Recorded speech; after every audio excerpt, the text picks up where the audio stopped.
मोदी सरकार सभी की संपत्ति जब्त करके अपने दोस्तों को देना चाहती है। इन्होंने अयोध्या में सेना की जमीन कब्जा करके अपने मित्र अडानी को दे दी। अब इसी तरह से ये लोग वक्फ की संपत्ति पर कब्जा करके अपने दोस्त अडानी को देना चाहते हैं। नरेंद्र पूरे देश की संपत्ति ही अपने मित्रों को बांट रहे हैं।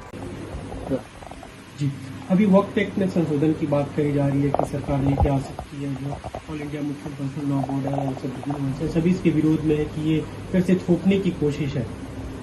देखिए, मुझे लगता है कि वो एक्ट क्या है, उसमें क्या ये लाना चाहते हैं, वो पहले देखना होगा। और दूसरी बात ये है कि आप सबकी संपत्ति जब्त करना चाहते हैं और किसको देना चाहते हैं? अपने दोस्तों को देना चाहते हैं।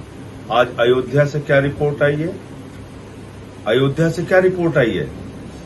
वहां पर सेना की जमीन कब्जा करके अपने दोस्तों को दे दिया, अडानी को दे दिया। तो आप वक्फ की जमीन कब्जा करके किसको देना चाहते हैं? किसके साथ आपकी डील हुई है?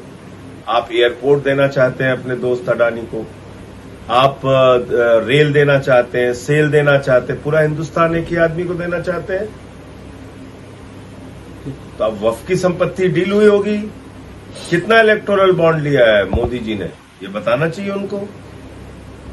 कोई डील हुई होगी वक्फ की संपत्ति औने पौने दामों में बेचने की, इसलिए ये एक्ट ला रहे हैं।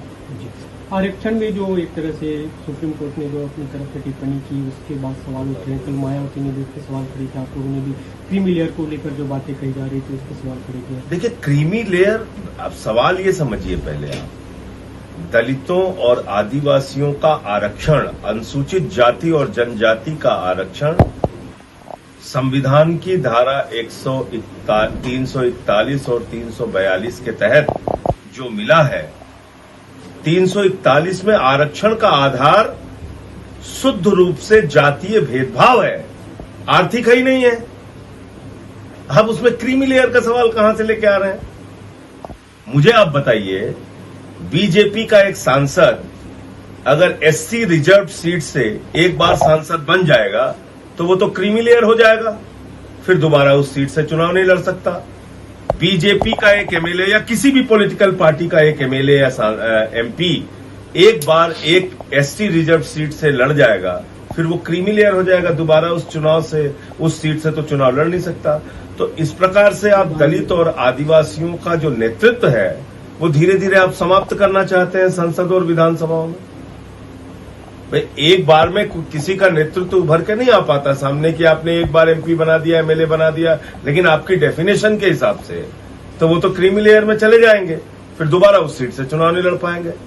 इसीलिए आप देखिए, चिराग पासवान जी से लेके और जो भाजपा के भी अनुसूचित जाति जनजाति के नेता हैं, उनके मन में भी ये सवाल उठ रहा है कि दोबारा अपनी सीट से चुनाव नहीं लड़ पाएंगे वो लोग।